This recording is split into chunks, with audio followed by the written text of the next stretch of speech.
Good afternoon. Good afternoon sa lahat. Good Tiin po afternoon, natin ang everyone. ating mga camera para magkakitaan po tayo. Guys, good afternoon. Good afternoon. Hello. May familiar faces and may new faces din po tayo nakikita. So, yan. So we are happy to be with you this afternoon for the book club. So where we discuss a featured book.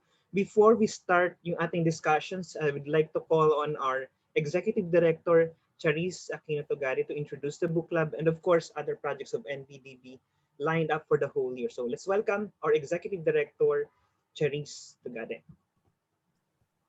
Yay! All right. Hello, everyone. Happy Independence Day. Thank you for joining us today for our third book club. The first book club that we had was hosted by Kuya Boji Pascua, who is here today. Hi, Kuya Boji. All right, so we have a new reader leader for this month. Again, we are happy to be with all of you for the book club where we discuss together a featured book. Before we start our discussions, no, sorry, I'm reading the wrong script. I'm reading the script of Jason. Anyways, thank you for joining us. We are reading today Jessica Zafra's The Age of Umbrage. So set in Manila in the 1980s, Zafra's debut novel is a funny and moving tale about navigating the highs and lows of adolescence, all with the help of books, movies, music, and cats. So this book club, of course, is just one of the many activities lined up for this year's Philippine International Literary Festival. Okay, so usually the PIL Festival is once a month. Every year, but this year we're celebrating the entire year. So we've expanded our virtual activities. So we have lots more in store for you, including author, which is also next week, My Book, My City, and Post-Pandemic Futures. And also we have more programs brought to you by the NBDB, such as the Translation Grant, where we are offering 6.8 million worth of grants for all of you. So if you're interested, if you're a publisher, if you're an author, you can avail of these programs as long as you register. And if you're interested in working with us or in collaborating with us and doing more programs, you can register with us for free up until December 31, 2021. And again, look at our website. It's all there. For you as well. And aside from that, we have so many really, really cool programs this year. One program is called the Book Nook. This is a Pinoy, an all Pinoy book reading center in all areas of the country. So we have about 50 sites slated for this year. So for more details, you can visit our Facebook page, NBDB.Phil, or look at their website as well. So without further ado, I would like to introduce our reader leader, Miss Sam O. All right. Hi, Sam. Hi, Sam. Hello. Hi, everybody. Hello. Charisse over here is going to give me a run for my money. I mean, you should just host the thing, Charisse. I am actually so nervous because Sam is like the super famous, amazing host. I have to introduce you for those of you that don't know Sam, but I'm sure all of you know her. She is a multi-awarded TV, radio, and events host who has won the hearts of Filipinos all around the Philippines with her approachable charm and fluency in Filipino, right? Yes. Sam, how long have you lived here? Were you born here or? I was not born here, but okay. I've lived here for something like 34, 5 years. I lose count now. Okay. Yeah, but I've lived here longer than I've lived in Korea. Let's just put it that way. Okay. Way longer. Yeah. So but you also speak Korean. I do. Well. Yes. Okay.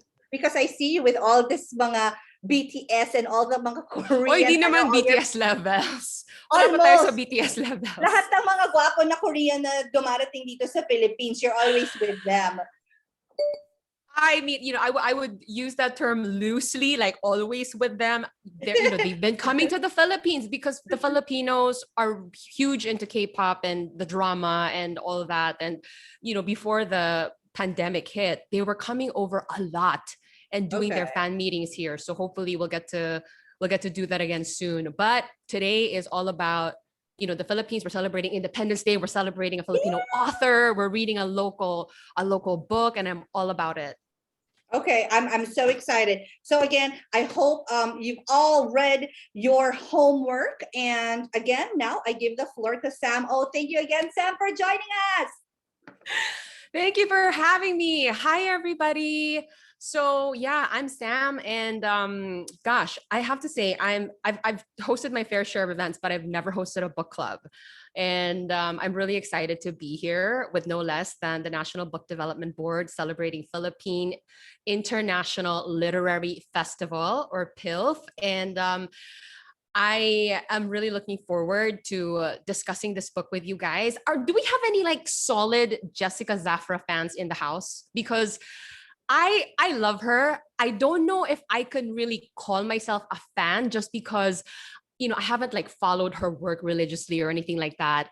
I'm familiar with her because I've seen her on TV, because she's been on radio. She's written mostly like short stories. She's been published here and abroad. And so, I've always associated her with just this really super smart, funny writer slash host.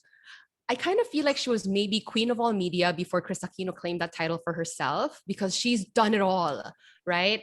But this is actually, I think, the first time I picked up an actual work of hers to like really read it. And so, yeah, how can I see how people are answering my question? Is it through the chat box? People can chat, or they can just unmute, and they can just jump in. Yeah, they can Yeah, you jump can in. jump in, guys. Yeah, you can raise your hand. raise your hand. Yeah, because I only see like 4 boxes here, and I'm not sure who's raising their hand. But here is something from Vivian, who says, I remember reading that she was given book pages to eat so she could be good at writing. Is that true? Oh my goodness. Well, that'll do it. Yeah, that'll do it. And yes, Twisted is a very famous work of hers. And yeah, we have Sheila saying that she's read that many, many years back. Yes, certain newspapers, because she was a columnist in the 90s, apparently she does not do that anymore. Thank you, Gracia. And like, yes, Dorothy, who says it's her first time to read any of her works. So, I mean, reading this book right now, I consider myself a fan. I think she is so funny. There are not many books that will make you laugh out loud. I really found this book to be one of those. And so I hope you guys are enjoying the book as well. I honestly found it kind of difficult to formulate like questions that I would like to discuss, because she covers so much. And she's such a keen observer, I think, of like cultural norms or human behavior that's maybe odd, but true. And she drops them so casually along the book. And so right when I'm kind of like, oh my gosh, yes, that's so true, and like starting to marinate on it, she's already moved on to the next one. And the 3 chapters that we're discussing today, Palang, has so many of those just kind of dotting through the chapters. So today, maybe I thought we could discuss some of the general themes of the book. And again, if you would like to touch on a theme or ask a question during this discussion, please let us know. You can put that in the chat box, or you can just pipe in. Yeah, anything goes. All right. By the way, before we start, I know Charisse acknowledged his presence earlier, but I would also like to acknowledge the presence of Kuya Boji, who's joining us today. I am so honored and tremendously pressured right now. I mean, it's only Kuya Boji, guys. Jocelyn, thank you. She is an award-winning writer. That's right. Yes, she is. I think she's a national treasure. I mean, at the level that she's writing and how she's been published, I would say she's a national treasure levels writer. Okay, so let's get to it then. The Age of Umbrage. Honestly, I'm not sure what this title means yet. I think this is a question that maybe we can save at the second leg of this book club, like after having read the entire book. We can maybe narrow it down to what she really meant by this title. But I thought maybe a good place to start was this whole theme of I was gonna say living a double life, but that seems a bit like extreme. But maybe like having to navigate two different worlds, because that's what Guada is, right? She is living in a very exclusive, luxurious environment in the house of one of the richest families in the country. She's going to a very exclusive school. So she's part of that world, but she's the daughter of that family's cook. And so she's kind of, in both worlds, which are very different. And I thought, that was something that I could relate to. And I was wondering if any of you guys could relate to that aspect of Guada's life. Personally, for me, I think it comes from maybe being, Korean, but then living and growing up in the Philippines, obviously two different countries. My home life was very different from my social life, or, what my life was at, what was like in school. I can also relate to the aspect of, because I grew up in a middle income household, but then my parents worked very hard to put me in a private school where, most kids, from what I could see, was living in very comfortable situations. And so I kind of felt like maybe in my life, I had to navigate, 2-3 different worlds. So I was wondering if any of you guys could relate to that aspect of Guada's life. Anybody can pipe in, or you can chat in this chat box over here. Do I see a raised hand? Do any of you guys see a raised hand? Because I don't.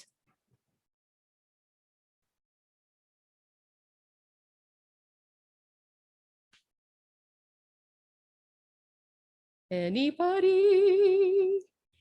I guess you have to pick someone.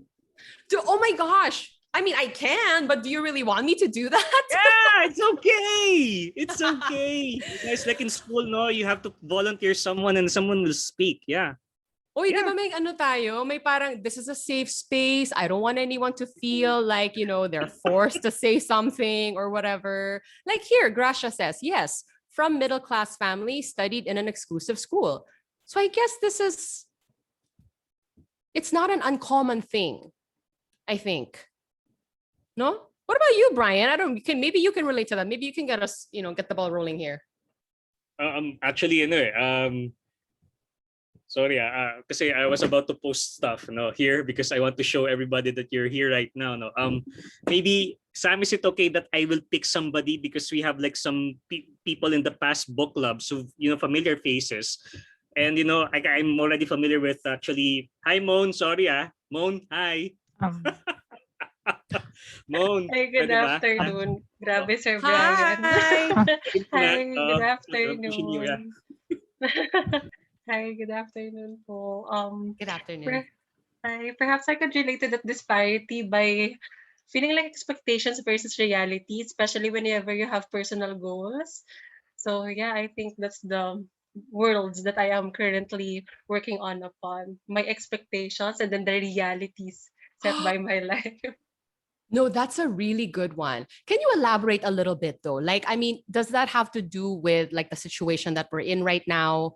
I'm sure, people had lots of plans, coming into say like 2020, but then of course we see the situation that we're in. And so expectation versus reality is very different for, I would say, most, if not all of us. Yes, I think that is one concrete thing that we could apply that idea, the expectation versus reality, as well as probably goals that I would have liked to achieve by now, but then certain people, certain events, especially the pandemic happened. That's why I cannot achieve it right now. Yeah. No, that is a really good one, actually. Anything specific? Like maybe what is the biggest thing that's maybe like so off the mark at this point? Perhaps really traveling, because the year before the pandemic happened, 2019, I just got my passport. And so I was really looking forward to traveling, but then reality set in. Yes, that's a big one for a lot of us. Yeah. So I know, hopefully, this thing settles down. Looks like it could be, and all of our expectations can be met sooner than later. Thanks so much, Moan. Thank you. Thank you. Is it okay, Sam, that I also push other people to speak? Yeah, if you're shy Push about it, away. I'm Push gonna push away. actually. Because right now Sheila may buena face smiling, so I think she has some answers. No, yeah. Come on, hi, Sheila. hi. Hi. Sheila ba o Hi, Sheila? can you hear me? Hi. Yes. Hi. Okay. I think that you about the theme of double life. Yes, I can relate to that as well. And then, what I was just thinking when I saw that part in the book, yung na-meet me when Guada's mom met her friend's mom in the supermarket. Mm-hmm. Thinking yung parang lasting effect on Guada in terms of friendship. Like, would she be able to have lasting friendships with her friends at school when they don't have anything in common really outside of school? Because of course her friends are rich kids and she's the daughter of a cook. So that was what I was thinking about when I read that passage in the Yeah. supermarket. Yeah, I think that scene, now that you mention it, was maybe the scene where her two different worlds kind of collided. Yeah. It For the came first face to time. face. Yes. Because she could separate the two and kind of control things. But then in a situation like that, like she was really confronted with it.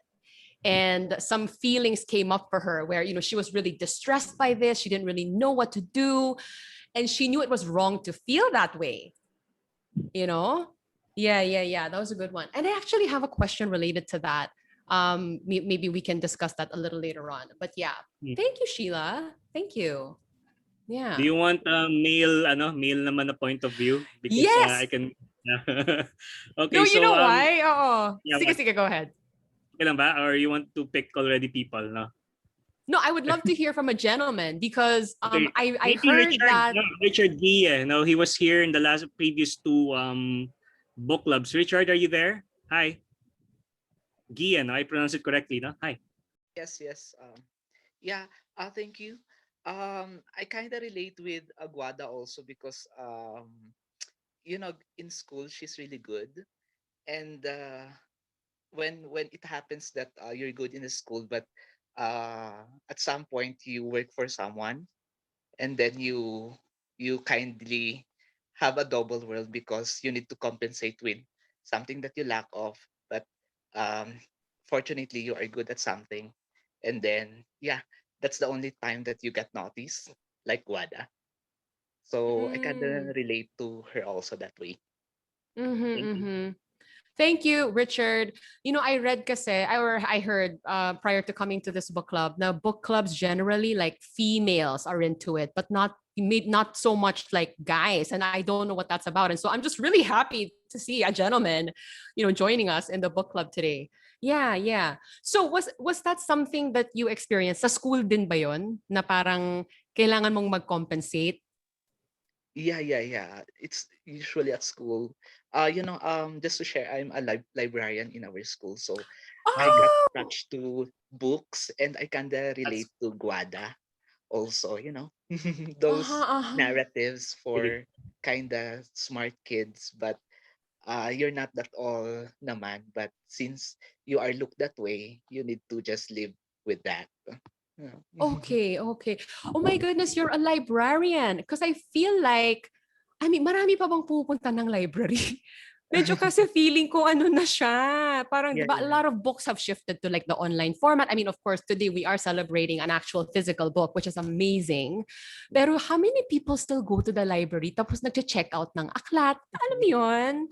Very few people, very few students, Oo. and you could really see those kind of nerd students who would really go to the library, and then a little bit isolated but find company in the books, in the company of books. So it's so nice, still a place, a solemn place, a place that you could save space where people could express themselves, for not so many kind of people, because not all are interested into books.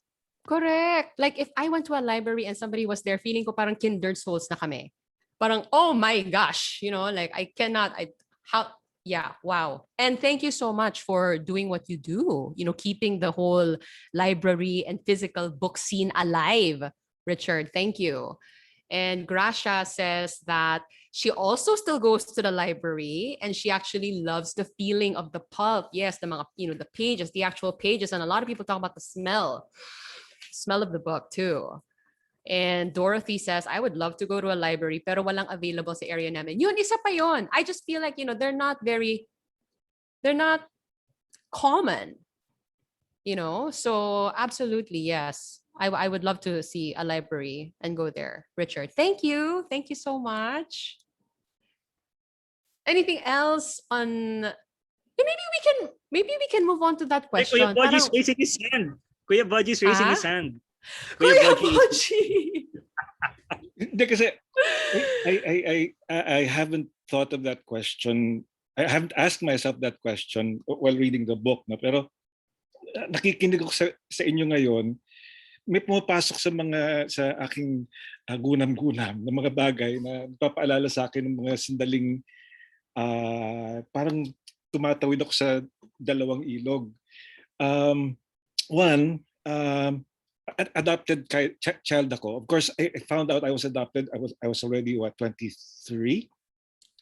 Wow. But growing up,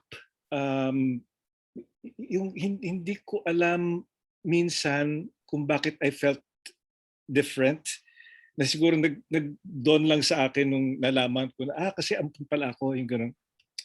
Why minsan I felt awkward in the company of my cousins or my so-called cousins, for instance, yung mga ganyan. Tapos ngayon din, no, in my life as an actor, kasi I studied abroad. I also studied in an exclusive school, so medyo Western yung education ko. So when I was studying abroad, doon ko na-discover na shit, Pinoy pala ako, no, yung gano'n. Yung akala ko aakapin ko yung American dream when I was there, but doon ko dahan-dahan nakikilala na yung pagkatao ko. So when I went back to the Philippines, given the choice between wag nating sabihin sa iba, given the choice between Repertory Philippines and PETA, I chose to stay with PETA. Para matuklasan ko yung Pilipino ko. Pagka Pilipino ko palalo, umapalalim. Tapos, syempre nung nagkakarir na, mapapadpad ka sa showbiz, okay, mapapadpad ka sa Repertory Philippines or other theater companies that do Broadway plays. At doon nararamdaman ko rin yung pagiging alienated dun kasi nga sanay na ako sa PETA, sanay ako magsalita ng umarte in Filipino at mahirap i-quantify or ilarawan kung bakit, pero alam mo iba yung kultura nila. Siguro parang yung iba yung kultura sa Alhambra na kung saan lumaki si Guada. Yung iniisip ko yung mga repertory ganyan. At iba yung kultura nung nanay niya nung lumalaki siya. Yung ganoon. Ayun, mga bagay na pumapasok sa isip ko na namamangka pala ako sa dalawang ilog. Yes. Wait, that is so interesting. And also, I mean, Kuya Boji, because you had this public persona for a very long time, right? So was there a part of you that felt like, that was something that I had to keep up? I don't know if keep up is the right term, but yes, it's also yes. Right? But then you also had like your personal you, the real you maybe. You hit the nail on the head, Ate Sab. Oo, mahirap yun. In the first place, hindi ako ganun kahilig sa bata. But then I got I got into this job that I had to embrace because it's a big responsibility. Wow. Siyempre, I wanted to become a great actor. But then natali ako sa wholesome roles because of this image that the character Kuya Boji projected or Mhm. needed to project. So that's may pagka ano rin din- may pagka ipokrito din doon sa sa sitwasyon na yon, yung gano'n. Especially at the time when I was still in the show, I'd be constantly watching my words. Hindi ako pwedeng magmura, hindi ako pwedeng magsigarilyo in public, yung gano'n.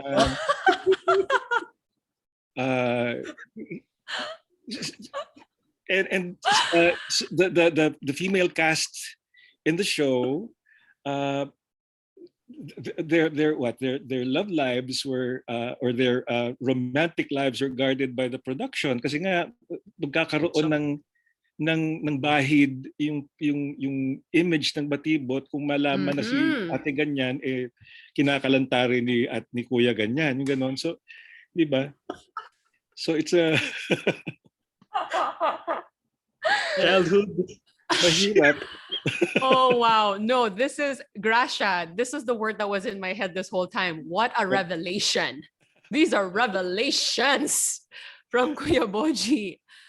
Rin po tayo, di ba? I mean, di ba? No, Come this on. is amazing. No, Nat. I really appreciate your candor, Kuya Boji, talking about these things. Well, I'm old enough. I'm old. Thank you. Period. Thank you so much for sharing that. Secrets of the book club daw. Yeah, no, I mean we could talk about this, the whole book club, but maybe we can plan like a separate session for that. Secrets of the book club, another version. Yeah, and anyone else who wants to, talk about this theme of like, yes. Sam, is it okay that I call out someone rin? Kasi yun by the way, guys, no, it's a special request lang naman. We just like to see your faces, no? Kung posible sa bandwidth ninyo, we can see your faces would be great so that we get to know each other because we won't bite anyway, no? And besides, whatever we talk about here, it's confidential, tayo lang naman So, yeah. No problem, no? Yeah. Thanks, Paul. No? I hope you can hear us now. Earlier, kasi you're saying that you cannot hear us. Can you hear us now? You good? You good?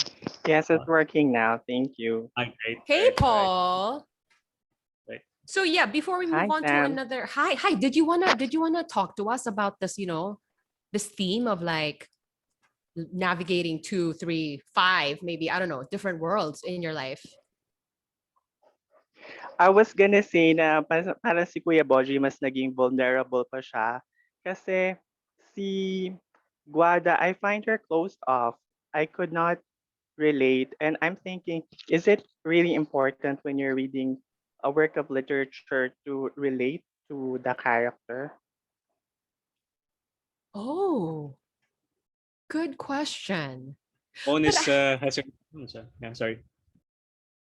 No, yeah, okay. Let's throw that to everyone here. Is it important that you are able to relate? Because obviously, by discussing this question, we are trying to relate to a part of her. Brian, what are you doing? Why are you going down like that?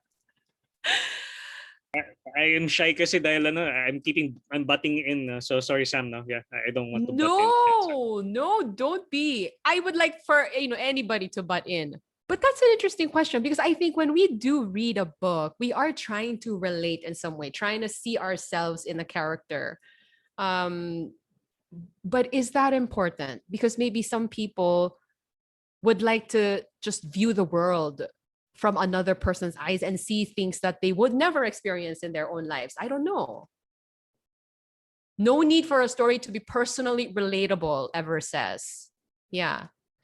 I don't think it's a prerequisite to relate. Dorothy, really? Maybe, Gracia says sometimes. Yes, I agree.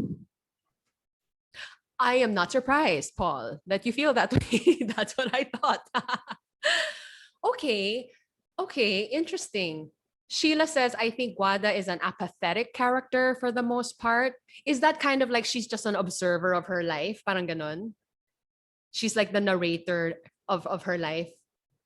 Right. Catherine says, it's not so much a question of relatability than empathy. And Sheila says, maybe that's why it's difficult to relate to her because she's just observing not so much like bearing her soul about the events of her life. And also she's young, that too. Yeah, definitely. Oh, interesting. All right. Okay, let's move on to another theme. By the way, yeah, again, if you guys want to discuss a particular question, yes, Brian. If I can make a suggestion, our friends here, they type, in our chat box. That's Yeah. great. That's wonderful. But you can also invite them to speak, to explain further. Absolutely. So yeah, Okay. siguro sila to expound it. But once you get them talking, you'll be. I was surprised in past book clubs with Kuya Boji. They were able to say a lot of things. So yeah, you can ask them you can invite them to speak. Yeah. Sure. Yeah, let's do that. Dorothy kasi agrees with Catherine, who said that it's really not about relating, it's about empathy. Perhaps you can elaborate on that, Dorothy. Hello. Hi. Hi. So this is the second time I joined. Yeah. I'm book gonna make a discussion. wild guess. You like books. Yeah, I do. I was the one who said that there isn't a library near us, so that's why I buy my own books na lang. Though when I was still in school, tambayan ko yung library namin sa school. Love that. Yeah. Regarding my answer, for me, reading characters that have different personality or different from my personality teach me or taught me empathy. So even though I could not relate with his or her parang experiences, but it opens my mind that, oh, this person is so different from me. So I should, if I ever meet another person with that kind of personality, I will be more understanding. So kasi I feel that my world is very small because I don't like going. I'm not very social, but I read books, and books are open minds. So I now whenever I see a person before maybe I'm kind of resentful to people na I don't relate with, but now I'm more understanding and parang yeah, that's all I can say. I'm more understanding and I'm more willing to listen to their story. Yeah, I can totally relate to that. Yeah, I guess reading just kind of exposes us to all kinds of different things that we would never really personally experience in our lives. And so you have a way of oddly being able to relate and empathize when and we're also actually talking living about how it's not vicariously necessary. through parang living vicariously through their lives on book. Parang ganyan. Yes. Diba? We live Yes. parang by reading books, like we don't live one life, but we live different lives through those characters. Right. Yeah, I think you summed up our first two main points that we were trying to talk about here is just living different lives and then being able to relate to other people through exposure to them, and like the books that we read could be one of them. I thought you brought up something interesting, the whole living vicariously through other people, right? Because I think Guada's mother does that with Guada. And I mean, you see this happening all the time. Parents who are trying to impose their dreams on their kids. In the case of Guada, I mean, it's pretty extreme. Oh, you do? Okay, you can relate. And in Guada's case, it's pretty extreme because it's almost like her mom has her life like scheduled. All the details of her life, planned out for her already. And I think to some degree, maybe parents do that because what parent doesn't want better things for their children? But there's a spectrum of how this is done, and so who would like to kind of weigh in on this? What experience, or maybe you're a parent yourself and you're doing this. I don't know. Amin some, wala nga amin. Teka. Is there anyone who wants to? I think Joyce is smiling right now. Joyce. Hi, Joyce. Hello, that's patuloy. I clear po on your end. Ayan. siguro for me, hindi naman ganun ko imposing aking parents. I'm very lucky that I'm given the freedom to choose, for example, my course, ganyan. Kasi, ang importante sa akin, siguro what was emphasized to me as a child is that every choice has a consequence. Whatever your choice is, then whatever your choice is, you have to live the consequence. You are able to choose, but you are not free of the consequences of your actions. Ganyan siya. So, I'm very lucky that I have parents who taught me na yung choices ko, meron siyang consequences. And siguro for me, that's what I considered, that's why I considered I have very cool parents. Kasi meron akong classmate, meron akong barkada sa high school na dapat mag-nursing ka. Kasi pupunta tayo ng Canada. Ganyan. Oo, so ganun talaga na everything else is planned out for them. Like, okay ka lang sa buhay na yan. Tapos, and the way he sees it is that my mom knows the best for me. That is not life. So, yun yung struggle. Tapos, ngayon, nagtuturo ako. Yun din yung mahirap na ituro din sa mga bata. Kasi may mga parents din na mag-STEM ka. Kasi sa senior high school ako nagtuturo. Mag-STEM ka kasi doktor ang pamilya natin. So sa mga bata na gusto nilang mag-pursue ng humanities, ganyan. Tapos wala silang choice kasi ito yung gusto ng parents. Ito yung linya ng pamilya. Ito yung connections natin. So, when they write about their experience, makita mo yung struggle ng mga bata. Tapos, ang struggle ko as a teacher is how to offer comfort. Kasi hindi naman ako forever nandun sa kanila. And then, ma-recognize nila yung struggle nila ba. Tapos, that's where I feel helpless. Kung hindi ako nakabigay ng comfort. Tapos, ganun nga, di ba? It seems like they're living their lives vicariously because everything else is planned out for them. So, yun yung mahirap din.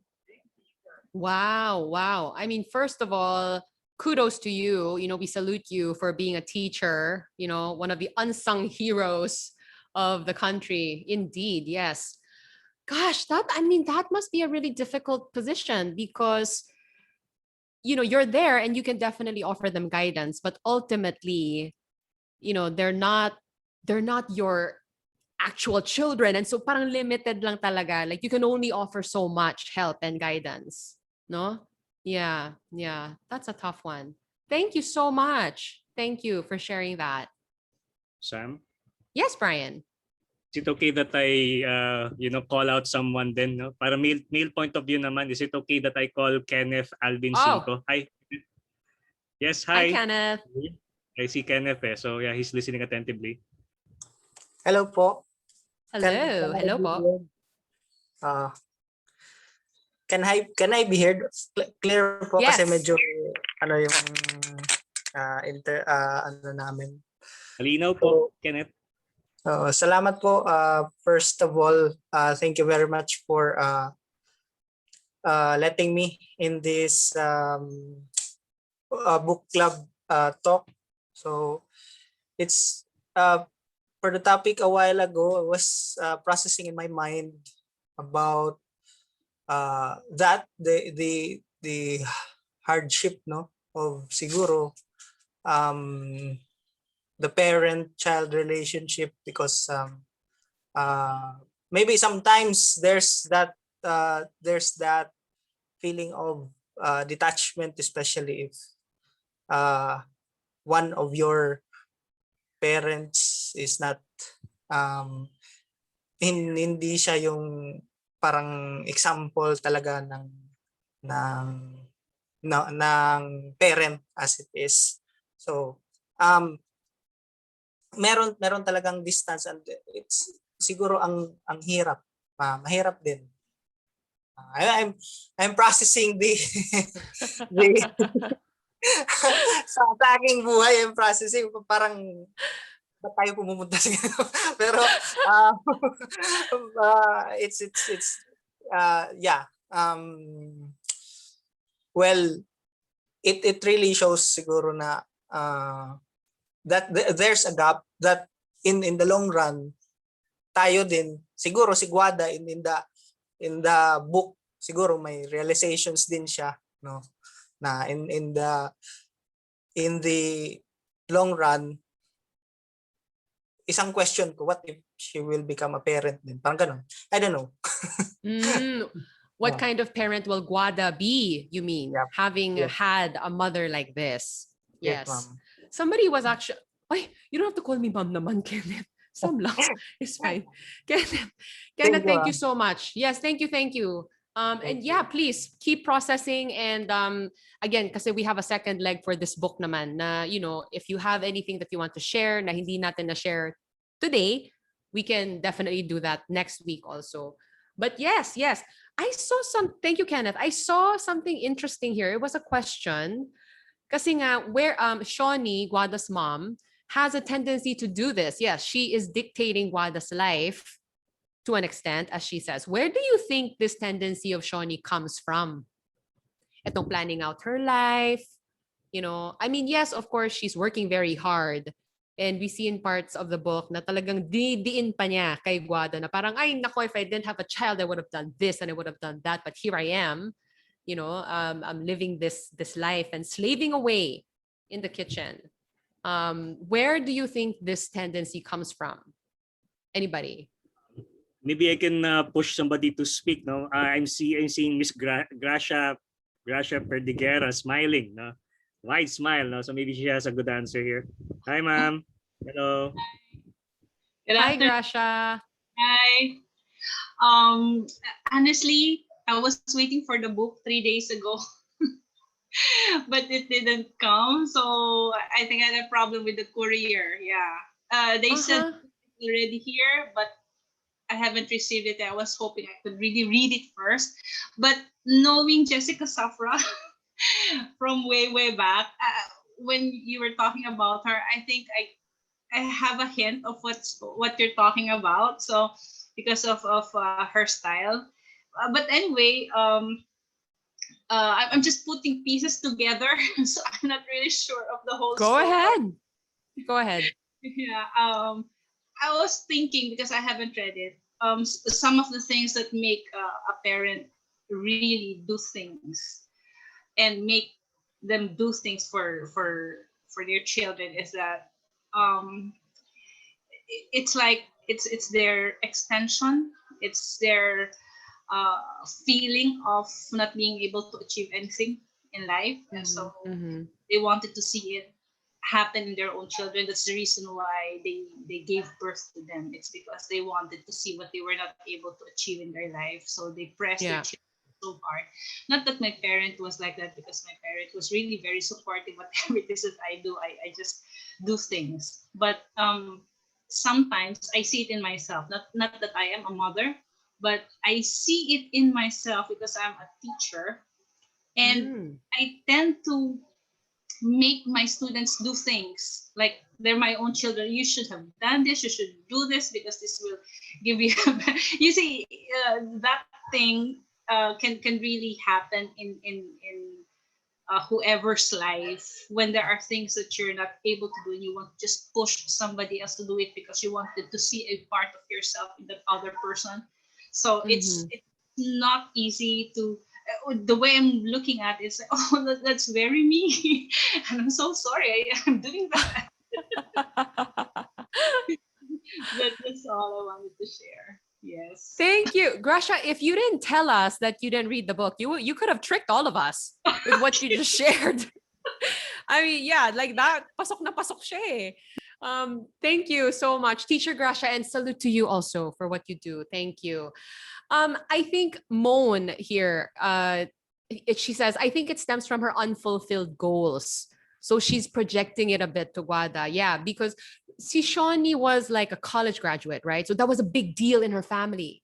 And so I think her family just had a lot of big dreams for her, big expectations. And then, of course, she met her nanny, Guada's dad, got pregnant, and then just kind of, things went downhill from there. And so I guess she definitely had some unfulfilled goals of her own that she was projecting onto Guada.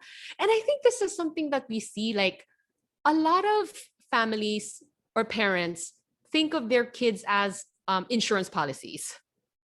Like I need to take care of them, make sure that they get educated and get good jobs, so that when I'm old, they'll take care of me, right? That I think that's definitely something that we see in society. But yes, I mean, like Let says, I think there are some parents that definitely their goal is just to make sure that their kids have a brighter future, better than the life that she leads, right? Yes. Yeah. Rafaela, since Yes. you're here, did you? Yes, please. Yes. So I think to add to that as well, I think we also have to remember that Guada is the only family that Shawnee has, and I don't think that she considers the Pelayo family as within her level. And then um, I uh, I think in chapter 1 as well, she actually left her job because she wanted to make sure that her daughter is really being taken care well.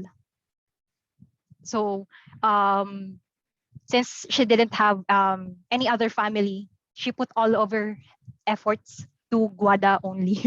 So if we compare that to other families, or to other families with a lot of children compared to Shawnee having only one child, so she can really focus on Guada and make sure, and she really planned out their lives to make sure that their life would be a success. Yes, that is a very good point, actually, because she's all Shawnee had. Guada Yes. was it. Yeah. So she was really just living her life and pouring out all of it on Guada. Yeah. Thank you for that. Thank you. Yes, Brian. Ako, I don't know Jessica Zafra that much, pero parang autobiographical tong, kasi she's close to her mom and her mom passed away. Ewan ko, parang the way parang itong Guada characters much like her. The way you guys are like describing, her as a person. And yun nga lang kasi sorry because I'm a big fan of Jessica Zafra. When I saw her yung mga recent na podcast niya, kasi dati yung pagkakapackage sa kanya is dark and snarky, no? Angsty. Then like really like big fan of Sting, pero after a few years she's no longer a fan of Sting. So people change. She's more colorful, and that's the thing that I know. Gothic. Yeah, I agree. Gracia is really like that, no. But parang turn into something else, no. And yeah, I'm glad that she wrote this novel already. It's a long time coming. It's always her columns that I read. So yeah, I just want to say that, no, kasi parang may pagkakalapit eh. Yun ang tansin ko sa kanya. I mean, I wouldn't be surprised if there are some parallels with the character of Guada to her. I mean, a lot of authors do that, right? They'll write fiction, they'll write a novel, but I'm sure they draw a lot from their own lives, their own personalities, their experiences.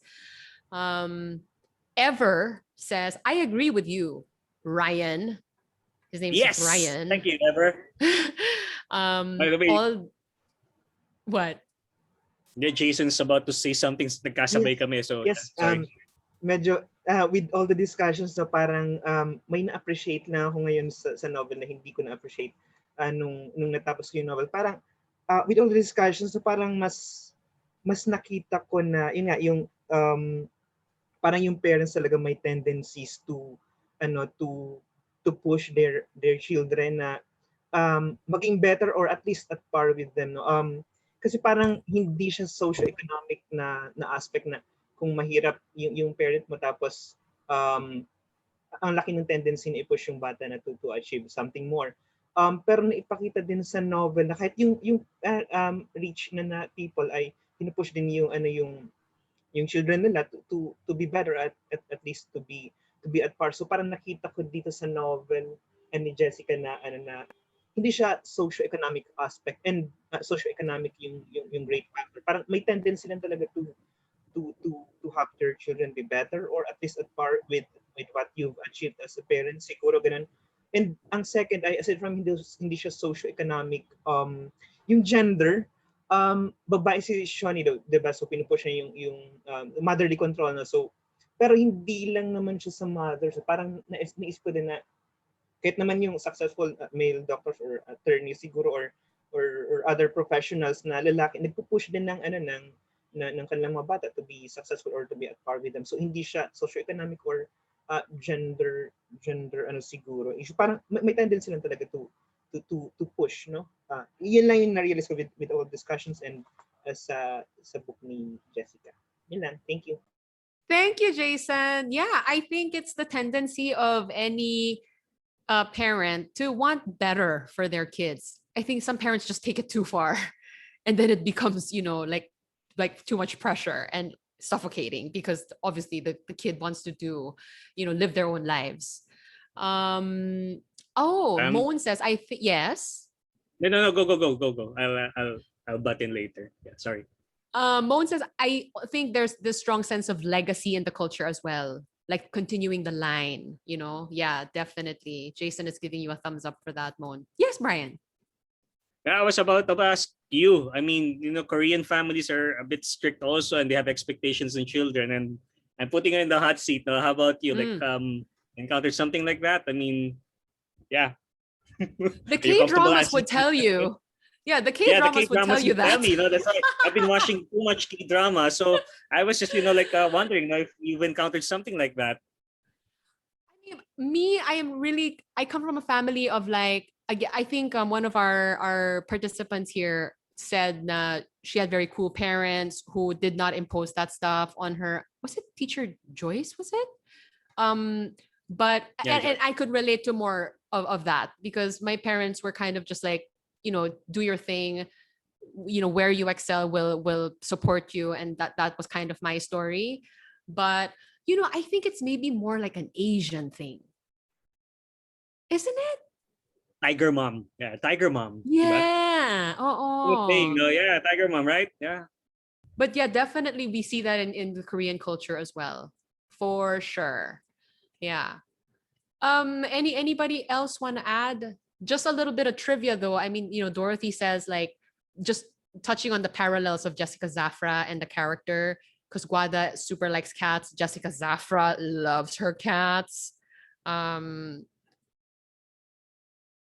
The science high school that Guada goes to, which starts in chapter 4. Kind of spoiler, but not. And Jessica Zafra is a grad of Pisay. I'm sorry, what's Pisay? Philippine Science? Philippine Science. Yon. Okay. Yeah. All right. Okay. Are we really ending at 5? Because it's 4:55. Actually, can we extend a little bit? Yeah. We just put that time slot for people to know that's until 5. But for example, in the last book session that we had, we finished at around 7 o'clock because whoa, I don't know. Yeah. Crazy, wow, no? Okay. All right. Yeah. So we'll but just keep going. We won't go at 7. We won't go at 7. Maybe an extension of 15 or 20 minutes would be fine, Jason. What do you think? That's okay? Yeah. Yeah, 30 minutes siguro would be fine. Okay. All right. So again, if you guys want to add anything to the discussion, any themes that you guys would like to touch, please let us know.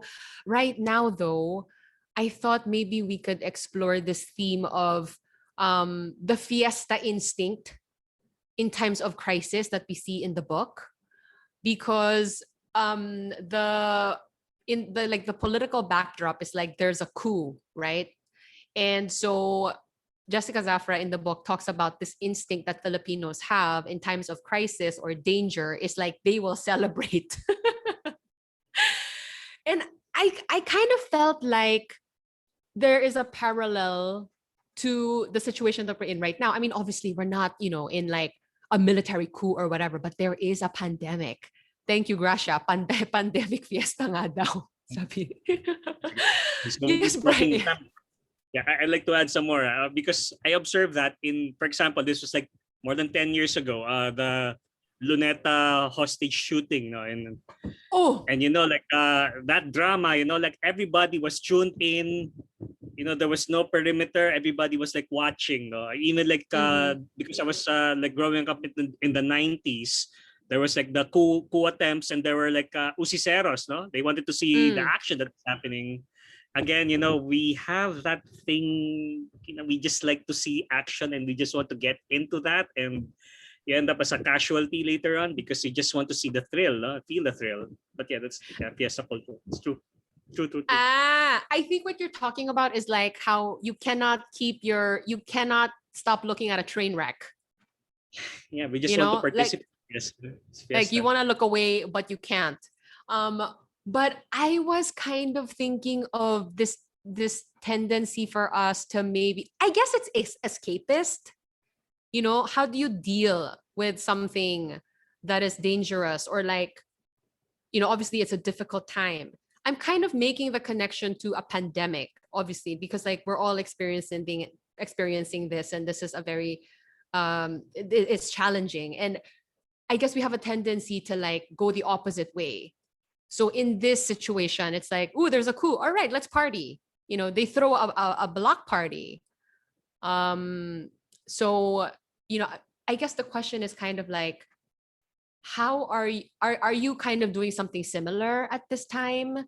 What is your escape, or like what is the thing that is giving you comfort? Gracia says, when there is a blackout, that is the time to gather and share stories and have fun with the neighbors. Or when there's a storm, we enjoy the flood, at least in some areas. Yeah. Ever says, I joined the book club stock like this one. Where's Ever? Let's hear from Ever. I don't think we've Hi, talked to this. Ever. He's like, hi, Ever. Yeah, hello. Oh, Ever's a gentleman. Oh, hi, Ever. Hello. Thank you very much for noticing that. Tinanong niyo po kasi parang kami ginagawa namin to cope. Sabi ko ayun, one of the things I do to cope with the with the times ayun niya I join book club talks like this Parang this is my sort of personal fiesta po, ganun. I love it. Yan. Am I po along the line po nung tinanong ninyo? Oh, yes, Parang ganun. yes. Yeah, po yun. Yun, tapos nabanggit ko nga rin na it sort of reminds me, mali pa po spelling ko. There is this Mexican movie. I think it came out last year. It's called like I told you, spelling is mali. Nuevo Orden, New Order. When this very rich clan, Mexican clan, was celebrating. This is a sort of a forced marriage. And then there was this very bloody revolution going on. So for the rich ones, they should they should mask the terror going on by celebrating by uh pouring all their sort of financial resources to enjoy, to be happy while while the order that they are in is beginning to crumble. It's a bloody movie. I'm not suggesting it. I'm not suggesting that it's good for everyone. Masyado pong madugo yung movie, and it ended it ended bleakly. Parang hindi ako nakakita ng sort of ng redemption or even something good that came out of that. Wag na po yun, wag na yun pala pag-usapan natin. But with the Age of Umbrage it ended with pero wala pa nga pala tayo sa hindi pa nga pala tinatapos. Natutuwa ako natapos po yung novelette na ito. It's just a novelette, I think. Ito pong The Age of Umbrage. In a good in a very good light. Kaya po sabi ko pa kanina earlier, maybe kung hindi man i-binare ni ni Guada yung kanyang soul, kanyang sarili dito sa novelette na to. I'm expecting there's going to be a sequel, at yun, i-bear na niya yung sarili niya in the sequel. Ayun po. Yes. But kaya 'di ba? Oh, please continue. Yun lang po. Okay, yun lang po muna. Was there anything po I think out of character. Oh, yes. If she would, Paul. it would be out of character for her to do that, na mag-bear siya ng, she just keeps to herself, diba? Parang alam niya, when she deals with the Almagro boys, parang ayaw niya magsabi ng, she doesn't want to risk asking stupid questions or silly questions. do you like that about her, Paul? Na parang I don't know. Is there a She's part being of you careful. or not bearing enough even for the reader I man like lang? that she's different from me. Yeah. Yeah, I like that. Okay. All right. All right. Thank you. Thank you, Paul. And Sir Ever, thank you also for I'm not sure if you were trying to convince us not to watch the movie or to watch the movie, but is this I don't know. movie on I is this movie on Netflix? Because you know what happens to me? I'll go there, Net- tapos hanap ako ng hanap kung ano papanoorin ko, tapos 30 minutes na wala pa akong napili. So, kailangan ko Same. talaga, may recommendation. No, I mean, it's up to you po. I gave the, I put the title up there, it's Yes. Nuevo Orden, it's ayan New po, Order. it's Nuevo Orden. And then, ma'am, Mm-mm. ayun, Sam, you told Yes. us a while back, do not call you ma'am. And then Yes, you no, called me please. sir. Sabi ko, Ay, sorry. na telepathize kaya ni ni Sam that I'm with DepEd, kasi we do this all these Oh, sirs, and moms things. Opo, but oh, opo, wonderful. wonderful. First name Thank na you. lang. Sige. Thank you. Wonderful. Yes, yes. Ano Ever. nga yung... Sige. Oh, yes. Oh, Brian. Sorry. I'd like to hear. Actually, we have people also in the book board who are also, very big readers. I'd like to hear Catherine, Chin, no? Yeah. Share. Hi, Chin. Since ikaw, may active to such a group chat. Yeah, maybe you Hi, can answer sir. that. Hi, Sir Brian. Hi, Sam. Hi, Hi, everyone. Chen. Hi.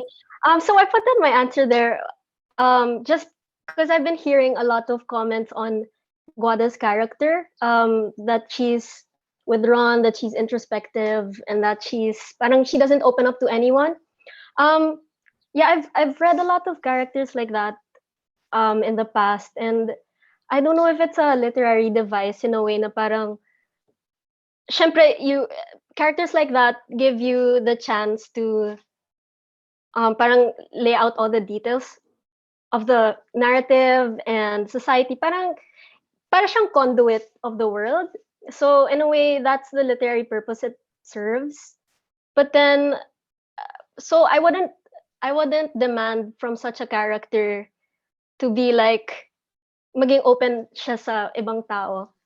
Sorry, am I losing? but No, yeah, no. yeah, I don't know how to put it, but like maganda siyang conduit for readers to be able to see the world in a different way.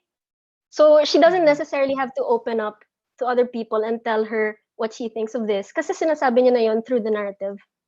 Yeah, that's all.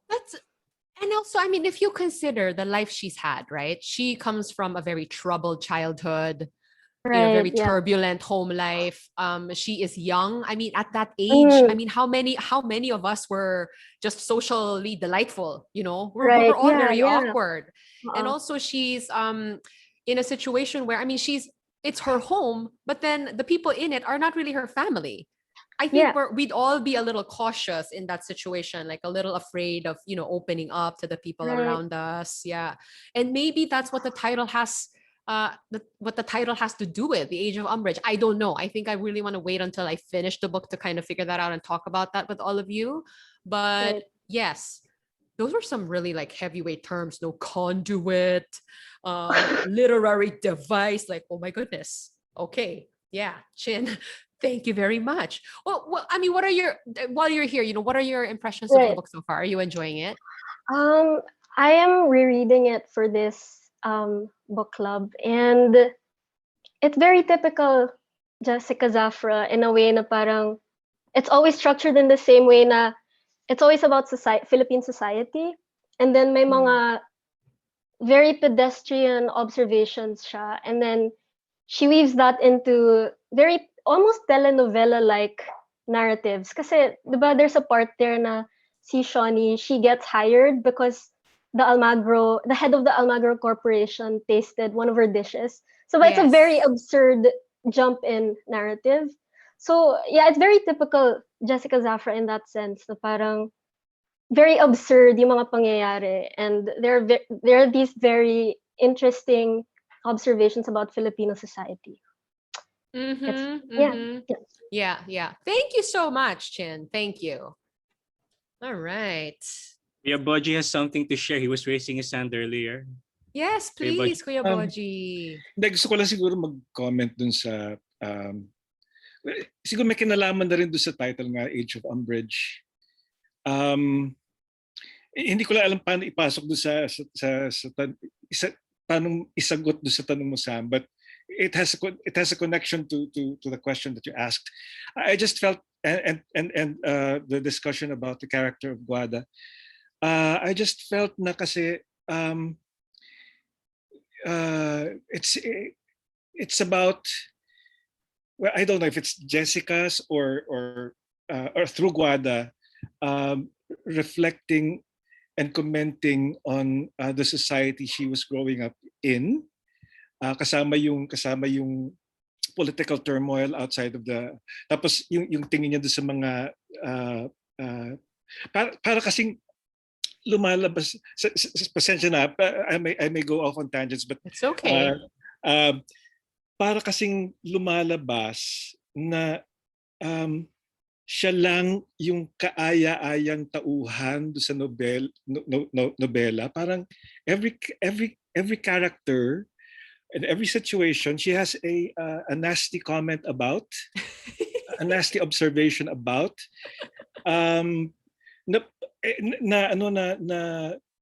katatawanan, no? It ends up, parang lahat may punchline na komentaryo doon sa kaya parang ako rin nahihirapang magkaroon ng attachment to Guada or to any of the other characters. Well, si Guada medyo. I've also read to the end. No? Medyo nakilala ko siya dun sa towards the end of the story. Pero sa first 3 chapters, merong imbalance kasi, well, meron pa akong I'm still hungover Merlinda Bobbies, no? Yung Banana Heart Summer. She was talking about finding the balance between our love and our anger, between the heart and the spleen.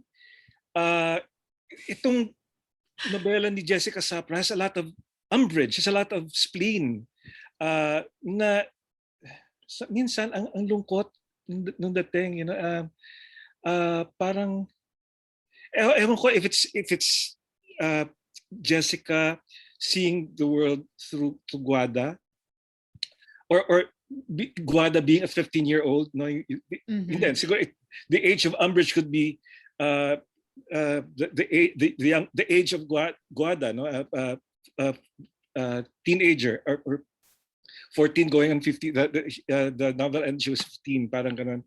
Na a lot of turmoil, your hormones are going like crazy. Tapos nakikita mo tong all this hypocrisy around you, and walang character na wise enough to draw the love na nasa loob ni Guada. Ni Guada. Para puro yung galit na nakikita natin. So, yung pala yung umbrage niya. Parang gano'n, no? Parang, diba, yun, lahat talaga, no? Especially the chapter 3, talking about mga katulong and talking about the mga yayaman dun sa bahay, parang lahat talaga yung nga absurd characters na, yes, but very very astute naman yung observing. I've seen these people. Gusto ko rin tanong sa kanya paano siya nag-research about these people sa mayayaman, but parang kilala mo sila, at the same time meron siya ina-exaggerate na katangian, pero lahat talaga they end up as punchlines, yung sa joke. So yung social commentary, what I'm trying to say is, yung social commentary ni Jessica has outweighed yung at least hanggang chapter 3, has outweighed yung kwento niya about Guada. So parang yun ang gusto ko rin makilala si Guada, kasi pero yun nga, nakikita natin yung galit niya sa mundo na kinagisnan niya. Yeah. Na yun. No, that's very interesting. That's very interesting, because I think I actually thought it was one of the things that I enjoyed about her writing, because she is I think Sheila also says like she's surrounded by stereotypes. And I think, as I said earlier on in this book club session, like I think Jessica Zafra is such a keen observer of these things. But I think you have a very good point too, Kuya Boji, na parang, okay, I'm opening this book, I meet this character named Guada, and I want to know her. But she keeps talking about the people around her. And while it's very entertaining, because I think Jessica Zafra does it she's so funny about it. And I think that maybe offsets maybe the kind of, the nega, if you will, of it, because she's so funny. But I think I also see what you mean. Na parang, I wish I could get to know the character more than the characters that are around her. Yeah. And the society around her. Yes. Interesting. Ewan ko kung idol ba niya si Jose Rizal. Parang she's attempting to kasi di ba the Noli Me Tangere is seen as something like that, a commentary on the society that Rizal was observing at the time, and satiric in tone. Doon madami nagkakamali na siya, di ba, drama at tragedy, but parang in a way parang ganon, pero from the point of view of a teenager, parang ganon, a very smart teenager. Yes. Ang talino niya. Nakikita niya lahat ito at pwede siyang mag-comment ng nakakatawa na kung malaman ng taong ganun ang komentaryo sa kanya, makikilala niya yung sarili niya, pero at the same time masasaktan siya na mamamatay siya doon sa sakit na ay ganito pala ako, yung ganun. Yeah. Thank you so much, Kuya Boji. Yeah, no, love that. Maybe we can hear from someone who hasn't talked yet. Brian, what do you think? Yeah, you can call your tayo, Sam. We also have another Sam here, no? Samantha Palanca. The Hi, other Sam. Samantha. Hi, Sam. Love your name. Yeah. Katukayo, hello. So yeah, maybe I wanna jump in. Guada reminds me of Matilda. If you remember, Matilda is the young girl who grew up in a household where she has parents who are mean to her, who is bullying her. So I think I'm reminded of Matilda with Guada. So that's one thing. And then siguro I want to add din sa going back to the topic of the Filipinos having, fiesta during a crisis. Yeah.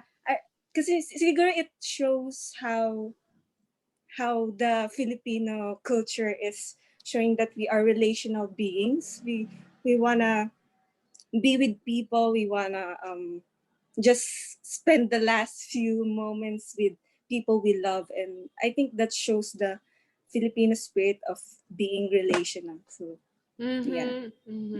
I mean, as coping mechanisms go, it's a really good one, I think. Yeah. You can turn to all sorts of awful things, but to spend time, share a meal, be celebratory.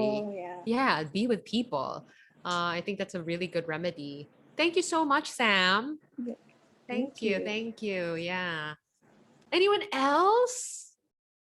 Maybe Sam, we can call people who are just listening in, who don't have video, but they're just listening. It means that they're here, no?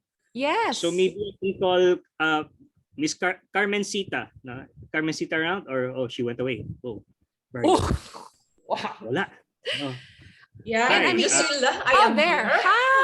here. Hi. Yes. Hi. Well, actually, yeah. I'm glad Samantha went back to the love of Filipinos for celebration, no? Because earlier I think I wrote something in the chat box, no. Many times I deal with it from another perspective. Many times we speak of coping mechanism, of escaping. No, I'd like to believe that amidst crisis, now in this current pandemic, I think life goes on, no, and we don't necessarily have to escape from something or cope with something. No, it's a philosophy. No, okay, we live our life. No, we are not here simply to survive, I think. Wow, that is such a Yeah, we live optimistic, our life amidst optimistic. Yeah. whatever situation we are in. We are not here to survive. Right, right, right. We can, And I yeah, if we think can look also for, that's why this particular novel, no, I especially appreciate what Catherine has shared earlier. Okay, Zafra pointing out all her observations, and there's kind of type of stereotyping and a seemingly pattern of her way of writing, no, and that could also be a type of stereotyping, no. I think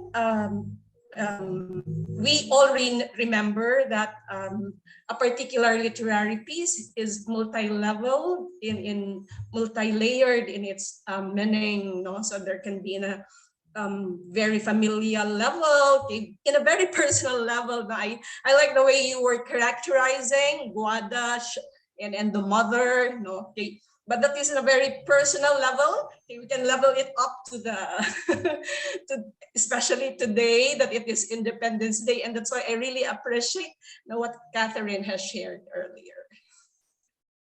thank you very much. Thank you. Actually, Sam, we can right. call in some people. We still have time. Maybe Mhm. we can call. I'm going to make a guess here. Maybe we call in Pauline Cagayan. Are you there? Hi, Pauline. Hi, Pauline. You can really, I mean, at this point, just touch on anything that you would like She can open to. her mic. And Oh. I'm sorry. Oh, how about Al Gajar Sarahadil? Now, he turned on this video earlier. No? Are you still there, Al Gajar? Hi, Al. Al. Hi, Al. Hello, Al Gajar. Wala. Okay. Wala ba? Hi. Okay. I'm going to try si Miss Roseanne Briones. Roseanne, hi. Roseanne, you there? Knock knock. Wala. Ano ba itong nangyari? Okay. Wait, I'm just going to try again. Si Lizel? Lizel ba? Lizel? Lizel, Natanawan. Lizelle. I A can lot of, open my mic. oo. I'm sorry. Yeah. How about Dion is trying to connect. And let's try Bernardita. Dotinko Garcia. Are you there? Hi. Dorothy Wala ba? says off topic, but I just want to say that this book has one of the best opening lines I've ever read. If Asuncion Pelayo's parents, siblings, cousins, neighbors, friends, and acquaintances had not warned her that her nanny was a no-good, lying wastrel who would hump a telephone pole if you put a skirt on it, that's a lengthy yeah. one, isn't it? It's a Parang lengthy di ko one rin, too. First sentence. That's an important one, yeah. The opening. Shane says, yes, it made me laugh out loud. There were so many moments in this book that I laughed out loud. Those are not common. Anybody wants to share, like, I mean, because we're kind of approaching like wrapping this session, I think. Maybe themes that we didn't get to touch, or maybe themes discussed earlier that you guys didn't really get to see what was on your mind.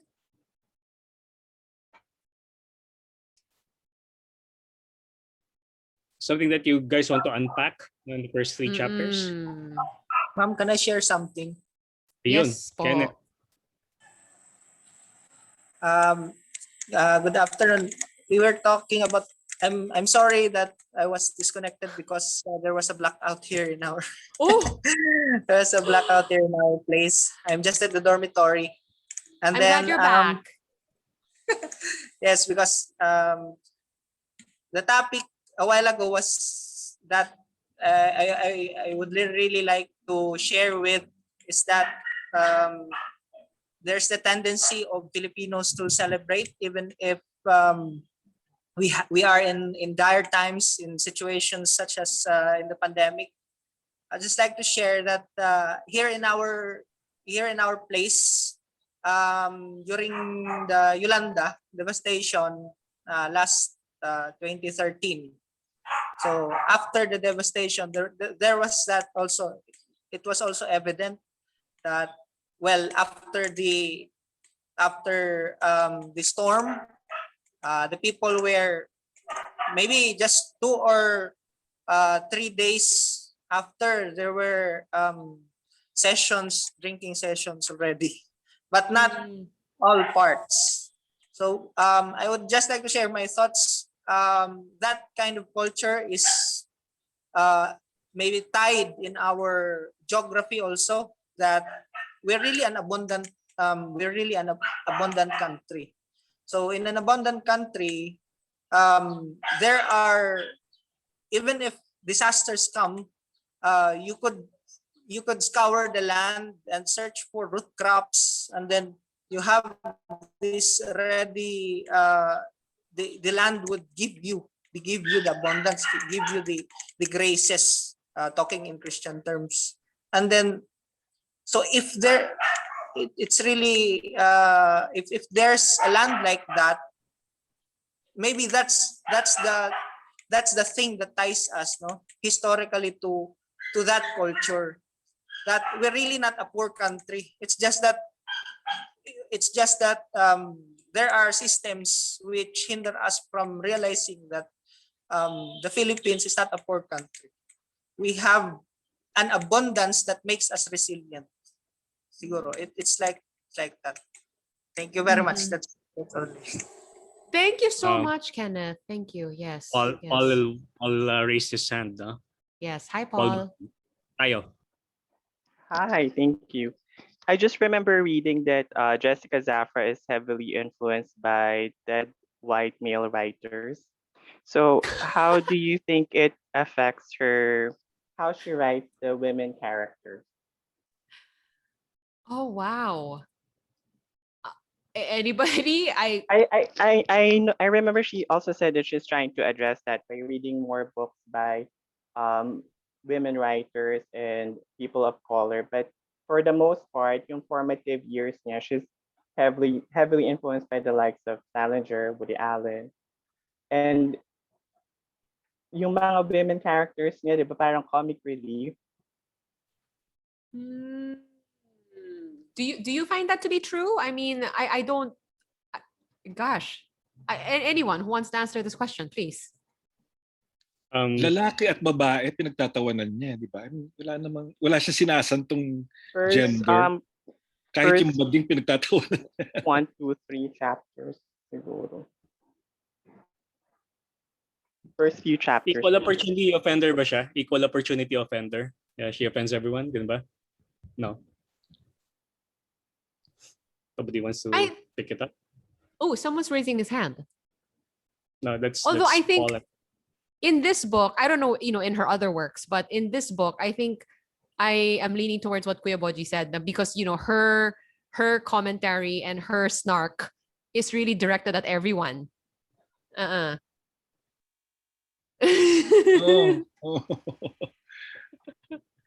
Tira lang tira, wala sinasanto, Yes. parang ganun. Yes. Somebody was raising his hand earlier.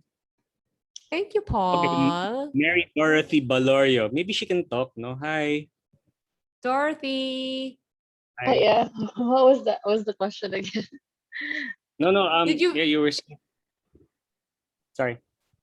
Sorry. I think Paul's question was like, it's said about her and her writing that she's heavily influenced by dead white writers. Is that what Paul said? And so parang Dead white male writers. Thank you. Parang Yeah. si J.D. Salinger. So I mean, do you Buhay find pa that si to be Woody Allen, true? But I Oh, really yes. love the book. Kuya Boji, I It's my stand first. corrected. It's my Buhay pa first si, time to Woody read Allen. a book written by her, and I was really hooked. I was just planning like to read one line when the book arrived, and I ended up reading the whole thing. In one sitting. Yeah. Wow. No spoilers, Yes. Dorothy. No Yeah, that's spoilers. sorry. I wanted to savor every page, like, because I rarely buy books nowadays because I have a lot of books na hindi ko pa nababasa. But when this arrived and I was covering the book to protect it, and I came upon the first line, I cannot stop. I cannot stop reading it. That's why I finished it in one sitting, like maybe like 2 hours just laughing and reading and laughing again. So Yeah. I don't know, but I just love her. It's my first time. I don't know why I've been living this earth and I haven't discovered her. Oh, is this your first exposure to the work of Jessica Yeah, Zafra? yeah, Oh, wow. You, yes. you twisted, you I twisted. yeah, yeah. I know I haven't heard about her. Because I'm more exposed to foreign writers, so I'm Mm. trying to remedy that this year. And this is the third Filipino book written by Filipino that I have read this year. Yay! So I'm trying to widen my reading repertoire. Yes, no, that is awesome. And I think that's what our friends at, National Book Development Board is trying to do, is to push more Filipino writers, because there are a lot of great writers and books out there, and we just don't pick them up. Sadly, I think it is Yeah, so kind of our waiting to be tendency to go discovered. out. Yeah, yeah. That's wonderful. Thank you so Yeah. much, Dorothy. I've And read like Samantha agrees. yeah. I'm sorry, you I've were read saying? books by Indian writers from German writers, Russian, American, but I only read like poems and short stories written by Filipinos, but never a novel. So Wow. That's, I was so surprised that there are a lot of good books out there written by Filipinos. And thank you for this program because I discovered them. Yay! Kudos to our friends from National Book Development Board. Yes, awesome. Moan also says that this is her first Zafra book also. And maybe the snarky comments toward the characters is her way of making the readers remember them. That is definitely one of the purposes that she accomplishes. I mean, they're very memorable and hilarious. Samantha says that the book is a page turner. Yes, yes. Anything else you guys would like to share about the book, your experience in reading this book, perhaps so far? We still have 3 chapters to go. Yes, Joyce says. Joyce. Comment ni Paul kanina about how Jessica is what you call that, influenced by male white writers. Mhm. Oo, kasi if you look at the story, yung main character, she's just mainly an observer. Ganun yung I think we can see that in that influence na nagsasalita lang siya. She's just mainly observing. It's not really her being active. And if you notice some of most of the works of male white writers, how they characterize women are just simply observers. They are not really the doers. And I think that's I could also relate that with yung sabi ni ni Kat kanina na para siya yung character ni Matilda, which was also written by a male white writer. No, Oh my gosh, is that true? So I think you can see that influence there na the female character is not really the actor, but just simply the observer. Tapos sinasabi niya lang sa readers kung ano yung nakikita niya. So, which is quite similar with how women are characterized by male white writers in many books as well. Oh, wow. That's an interesting observation. Mm-hmm. Okay. It's already 5:30, and I think again we can wrap it up. No. Before it's already 5:30. Unless you want to, it's so okay. I'm also free, but yeah. Anyway, it's already 5:30. I mean, yeah, no, if anybody wants to weigh in on something, sure. Before to wrap up.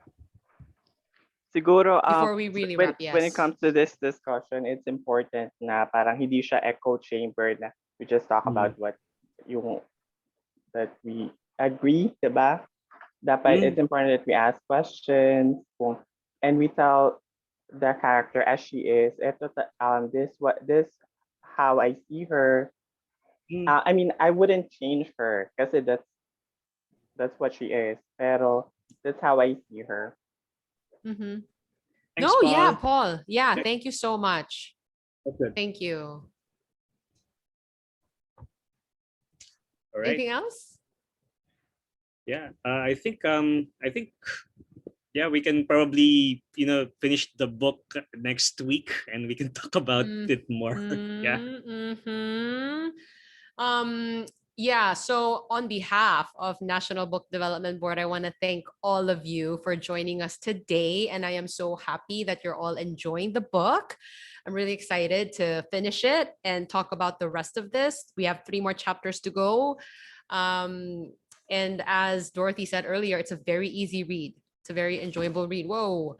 So, also reminding you that after next week's, we have a second book, which is Broken Islands by Criselda Yabes. So if you guys haven't gotten this one, make sure you do that as early as now and start reading already.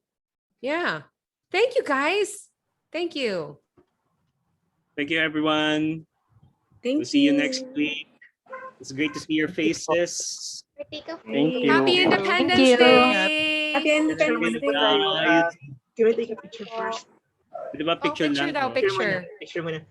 There's a picture. So, open po na ating mga camera so we can see everyone. Picture naman, guys. Pwede ba? Shane, nawala na. Si Shane. Okay. Pauline, Rose Ann, Diony, Maria Diony Me. Si Algajar kanina nandito, nawala na. Hello. Okay, sige. Since wala. Pa-picture tayo, guys. Okay, 1, 2, 3. Smile. Okay, isa pa. Doon sa page 2 kasi we're that many. Isa pa, guys. 1, 2, 3. Smile. Okay. Maraming salamat. See you next All week. right. Yes. So looking forward to the rest of the discussion for this book. Thank you, everybody. Have a good weekend. Thanks.